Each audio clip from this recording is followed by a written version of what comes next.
Merhaba arkadaşlar, kanalıma hoş geldiniz. Bugün yine yepyeni bir video ile karşınızdayım arkadaşlar. Bugün orkidelerim var yanımda ve orkideler için harika bir doğal bitki besini tarifi paylaşacağım sizlerle. Daha önce yumurta kabuğunu bütün çiçeklerime uygulamıştım ve bütün çiçeklere kolaylıkla bahçenizdeki sebzelere, çiçeklerinize kolaylıkla yumurta kabuğunu uygulayabilirsiniz ve oldukça faydalı bir bitki besini. Yumurta kabuğundaki kalsiyum oranı oldukça yüksek olduğu için bitkilere çok fayda sağlıyor arkadaşlar. Çiçeklerime uyguladığımda bununla ilgili çok fazla soru aldım. Bunu orkidelere de kullanabilir miyiz diye sorduğunuz için bu videoyu da hazırlamak istedim. Ben bunu orkidelerime de kullanıyorum ama direkt kabuğu ezdikten sonra orkidelere kullanmıyorum. Önceki videolarımda görebilirsiniz. Çiçeklerime uygularken ezdikten sonra çiçeklerin toprağına karıştırıyorum. Yine videolarım arasında bu mevcut. Onları izleyebilirsiniz. Ama orkidelerime direkt bunu ezdikten sonra vermiyorum arkadaşlar. Şöyle bir kavanozun içerisine koyuyorum ve su üzerine dolduruyorum. Bunu nasıl yapacaksınız? Yumurta kabuklarını ezeceksiniz. Ezdikten sonra kavanozun içerisine dolduracaksınız. Ezme işlemini elinizle bile yapabilirsiniz. Yalnız şuna dikkat etmenizi tavsiye ederim. Yumurta kabuklarının içerisi temiz olması lazım. Yıkamadan bu uygulamayı yapmayın. Yıkayın. Yıkadıktan sonra birkaç gün güneşte kuruyabilir. Kuruduktan sonra kullanabilirsiniz. Çünkü içerisinde besin olduğunda bu bitkilerinizde sineklenmeye sebep olacaktır. O yüzden içerisinde besin barındırmaması için yıkamanız ve daha sonra kurutmanız gerekiyor. Kuruttuktan sonra da elinizle bile kolaylıkla ezebilirsiniz. Ben bir poşetin içerisine koyuyorum. Sonra üzerine birkaç kez merdane yardımıyla eziyorum. Ezdikten sonra böyle kavanoza koyuyorum arkadaşlar. Üzerini de su ile dolduruyorum.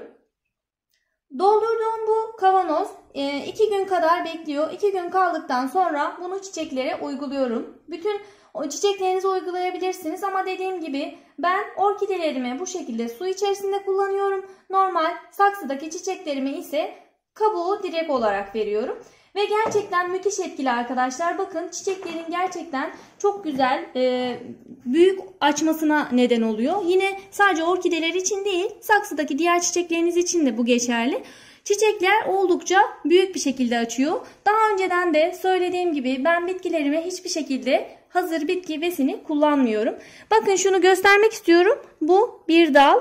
Bu keiki, yani şu yavru orkidenin bir dalı. Bunda yine bir çiçek açmak üzere. Bu orkidelerdeki çiçeklerin birazı eksik. Bunun da neden olduğunu size söyleyeyim arkadaşlar. Bu oldukça önemli bir konu. Orkidelerimde unlu bit hastalığı meydana geldi. Unlu bit hastalığı da orkidelerin bu tomurcuk kısımlarını, özellikle öz suyunu emdiği için tomurcuk kısımları açmadan dökülmeye başlıyor. O yüzden buna bir an önce müdahale etmeniz gerekiyor. Ben çok yoğun olduğum için hemen ilgilenemedim. O yüzden tomurcukların bazıları döküldü maalesef. Yine daha önceden de söylediğim gibi özellikle şu gövde kısımlarının da öz suyunu emdiği için bakın şöyle yaralar ve lekeler meydana geliyor orkidelerde. Bunları gördüğünüzde bitkinizde bit olduğunu fark etmeniz gerekiyor ve gereken müdahaleyi yapmanız gerekiyor arkadaşlar. Unlu bitle mücadele konusunda da yine kanalımda videolar mevcut. Onları izleyerek ondan da faydalanabilirsiniz. Ben onun için de herhangi bir ilaç kullanmadım. Yine doğal yöntemlerle çözüm buldum. Birkaç tane tomurcuk maalesef kurumaya sebep oldu ama yani elimden geldiği kadar yine doğal yöntemlerle çözüm bulmaya çalıştım arkadaşlar. Yine bakın şuradaki keykileri de göstermek istiyorum. Keykilerim de oldukça güzel ve sağlıklı. Keyki oluşturma ile ilgili de yine kanalımda videolar mevcut. Aloe vera kullanarak çok güzel keykiler oluşturdum. Siz de bu uygulamayı deneyebilirsiniz. Aloe vera ile çiçek dalı veya keyki oluşturma konusunda kanalımdaki videoları izleyebilirsiniz. Şunu da göstermek istiyorum arkadaşlar. Bununla ilgili de çok fazla soru aldığım için bunu da sizlere şöyle göstereyim. Bakın bunu 2 ay kadar önce paylaşmıştım. Görebilirsiniz. Köpüğün içerisine almıştım. Şöyle yeni oluşan kökleri görebileceğinizi düşünüyorum. Bunlar oluşan yeni kökler. Çiçeklerini görüyorsunuz bakın. 2 ay oldu ama çiçekleri gayet sağlıklı ve güzel yine aynı şekilde. Oluşan kökleri şu an belki siz net olarak göremeyebilirsiniz. Şöyle yine yakından çekmeye çalışayım ama bakın köklerin hepsi yeni oluştu. Şu an 10 tane yeni kök oluştu arkadaşlar. Bakın şöyle alt kısımlarda, yine iç kısımlarda da var. 10 tane yeni kök sayabiliyorum bu şekilde. Oldukça sağlıklı. Bakın şu yaprak da yeni çıktı. Çiçeği de dediğim gibi çok sağlıklı. Bu uygulamanın da çok sağlıklı olduğunu gördüm ben. Kök oluşturma konusunda özellikle çok fayda etti. Gelişimi de oldukça iyi. Yine bu uygulamayı da hepinize tavsiye ederim arkadaşlar. Şimdi bu suyu orkidelerinize nasıl vermeniz gerekiyor ondan da bahsetmek istiyorum. Süzerek verebilirsiniz arkadaşlar. Ama genel olarak gördüğünüz gibi zaten dibine çöküyor. Çok fazla hareket etmezseniz üzerinden şöyle alıp her orkidenize birkaç kaşık olarak verebilirsiniz. Oldukça etkili bir bitki besini arkadaşlar. Orkidelerinize bunu rahatlıkla kullanabilirsiniz. Yine haşlamış olduğunuz yumurta suyunu da verebilirsiniz elbette ama bu kabuğunda kalsiyum oranı daha yüksek olduğu için kabuğunu bu şekilde ezip kullanmanız haşlanan yumurta suyundan daha faydalı olacaktır. Yine şunu da söylemek istiyorum. Özellikle bitkilerinizi sulamanıza çok dikkat edin. Orkideleri sulama konusunda herkes problem yaşadığı için genellikle orkideler köklerini kaybediyor arkadaşlar. Köklerini kaybetmemek için sulama konusuna dikkat edin. Çok fazla sulama yapmayın arkadaşlar. Özellikle orkidelerinizi yeni aldıysanız içerisinde sünger olma ihtimali çok yüksek. O yüzden daldırma usulüyle sulamayı kesinlikle tavsiye etmiyorum yeni alınan orkideler için. Artık bildiğiniz gibi bahar ayları geldi ve orkideler özellikle bu aylarda çok güzel gelişme gösterirler. Çünkü orkideler yaklaşık 15 ile 25 derece aralığını çok sevdikleri için yeterli nem düzeyine de sahip olurlarsa kesinlikle gelişimleri çok iyi olacaktır. Bu süreci siz de değerlendirin arkadaşlar. Orkidelerinize iyi bakın. Bol çiçekli, bol yavrulu günler geçirebilirsiniz böylelikle. Ayrıca orkidelerinizde kök kaybı yaşıyorsanız kök elde etmek için de yosun uygulaması tarifini özellikle tavsiye ederim. Yosunla siz de orkidelerinizi köklendirmeyi kısa sürede başarabilirsiniz. Bakın ben hepsinin hemen hemen köküne doğru bir miktar yosun kullandım. Ama yosun kullanınca çok dikkatli olmanız gerekiyor. Yosun çünkü orkideyi nemli tuttuğu için çok fazla su vermemeniz gerekir. Ayrıca bu yumurta kabuğunun suyunun yanı sıra sarımsak ve aspirinli suyu da kesinlikle tavsiye ederim.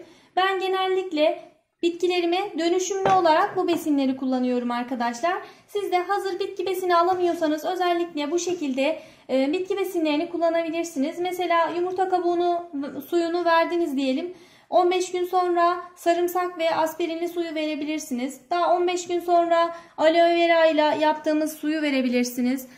Bu ve buna benzer bitki besini tariflerini 15 gün ara ile dönüşümlü olarak orkidelerinize ve diğer çiçeklerinize uygulayabilirsiniz arkadaşlar.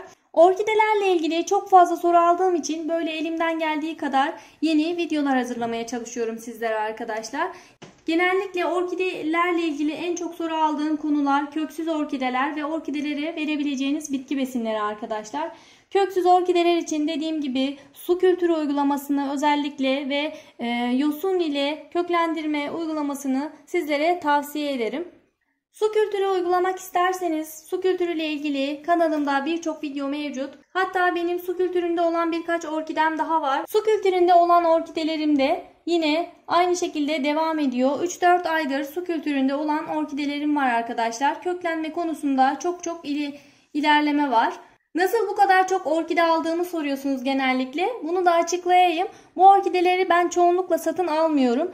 Genellikle arkadaşlarım ölmek üzere olan orkidelerini bana verdiği için onları kurtarıyorum ve böylelikle orkidelerim biraz fazlalaşıyor. Bunu da itiraf etmeliyim.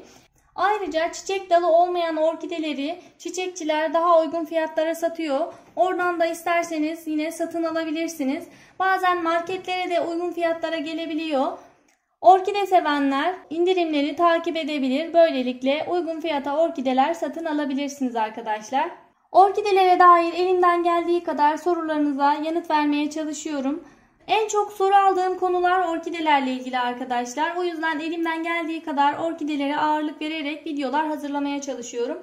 Yine de videoların yeterli olmadığını düşünürseniz bana soru ve görüşlerinizi yorumlarda iletebilirsiniz. Ayrıca Beril'in Hünerleri Instagram hesabımdan da bana ulaşıp sorularınızı veya orkidelerinize ve çiçeklerinize dair fotoğraflarınızı kolaylıkla gönderebilirsiniz. Elimden geldiği kadar herkese dönüş yapıp yanıt vermeye çalışıyorum arkadaşlar.